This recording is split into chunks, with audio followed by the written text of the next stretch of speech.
Hi there. Welcome to our channel where we bring you stories that are fun for kids and parents to enjoy together. Now today, I'm going to tell you the story of a boy who didn't like naps, but learned why taking a snooze can be the best kind of fun. Once upon a time in a cozy cottage nestled between a field of sunflowers and a whispering willow tree, there lived a little boy named Toto. He had hair as messy as dandelion seeds and eyes that twinkled like stars. And while Toto loved to laugh and play, there was one thing he simply did not like: naps. "Ugh, they're boring," he would say. "There's nothing fun about taking a nap." Every afternoon when the sun climbed high in the sky and birds sang their sleepy songs, Toto would cross his little arms and stomp his feet. "I don't want a nap," he'd grumble. But his Grandma Tilly, with her warm heart and even warmer smile, never forced him. Instead, she'd ask, "How about a story, my love? Maybe a nice dream will help." Toto would sigh dramatically, but secretly he loved his grandma's stories. One particularly sunny afternoon, Toto was feeling especially grumpy. "I don't want a nap," he said, crossing his arms. Grandma Tilly smiled her gentle smile and said, "How about a story, my love? One about the magic of bubbles?" Toto's eyes lit up. "Real magic?" "Oh, yes," said Grandma as she began. In a quiet village near the sea, there lived a bubbly little girl named Bella, who loved blowing bubbles more than anything in the world. Now, Bella wasn't like other children. While they played with dolls and toy cars, she'd be outside with her bubble wand making all sorts of magical shapes. And these weren't ordinary bubbles. Oh no. They were magic bubbles made from a special recipe her grandma gave her. With one puff, Bella could blow a bubble shaped like a bunny that hopped around her garden. With another, a bubble that giggled when it floated. He, she blew star bubbles that twinkled in the night sky, and giant rainbow bubbles big enough to hop inside. Once she even made a bubble that tasted like sweet lemonade. "Ah, my favorite flavor," she said with a smile. Bella spent her days floating through the fields in her bubble balloon, waving to birds and butterflies. "Bubble fun is the best kind of fun," she would sing. But one day the wind blew strong and whooshed her biggest bubble up, up, up, so high it floated into the clouds. "Oh no," Bella called. "How do I get down?" The clouds whispered, "Use your giggle." So Bella giggled softly. Nothing happened. She giggled louder. The bubble wobbled a bit, then popped. She let out the biggest, bubbliest belly laugh she had. And pop! The bubble burst with a sparkle, and Bella floated gently down on a parachute of tiny, laughing bubbles. When she landed, her friends cheered. "Tell us how you did it," they said. Bella smiled and said, "Bubbles are full of joy.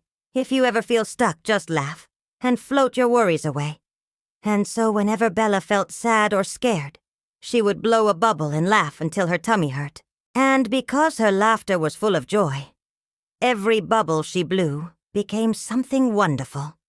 A reminder that happiness can always be found if you know where to look. As the last rays of sunlight painted the sky with hues of orange and pink, Toto snuggled deeper into his blankets.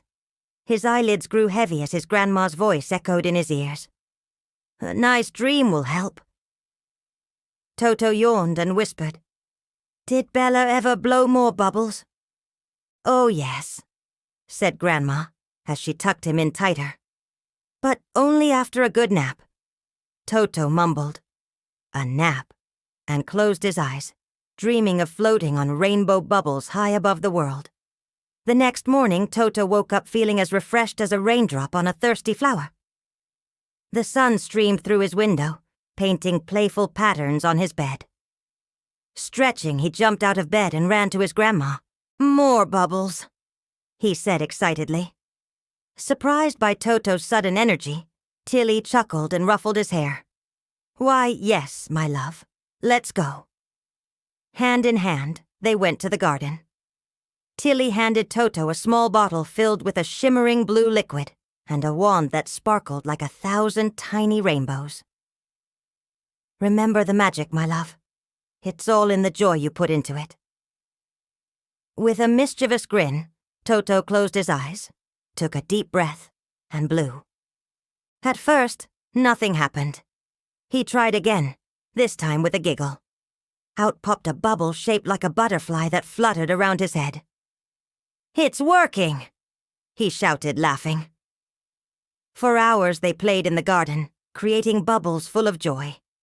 Toto made bubbles that danced like ballerinas, roared like friendly dragons, and even spelled out his name. T-O-T-O, each letter twirling in the air before popping into a shower of sparkles. "This is the best kind of fun," Toto said, his face flushed with excitement. Suddenly, a grumpy face peeked from behind a sunflower. It was Toto's friend, Leo.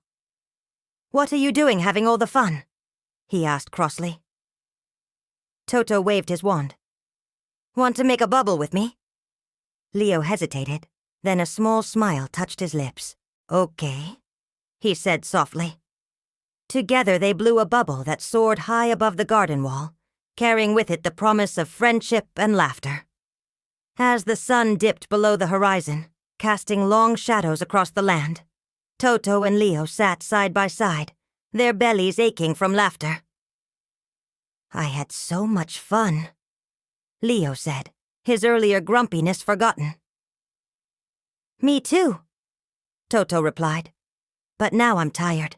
Grandma Tilly, who had been watching them with a warm smile, offered, "A nice dream will help." Toto and Leo yawned and nodded off right there in the garden, lulled to sleep by the gentle whispers of the wind and the sweet scent of flowers. When Toto woke up, he felt as light as a feather. He looked over at Leo, who was still fast asleep.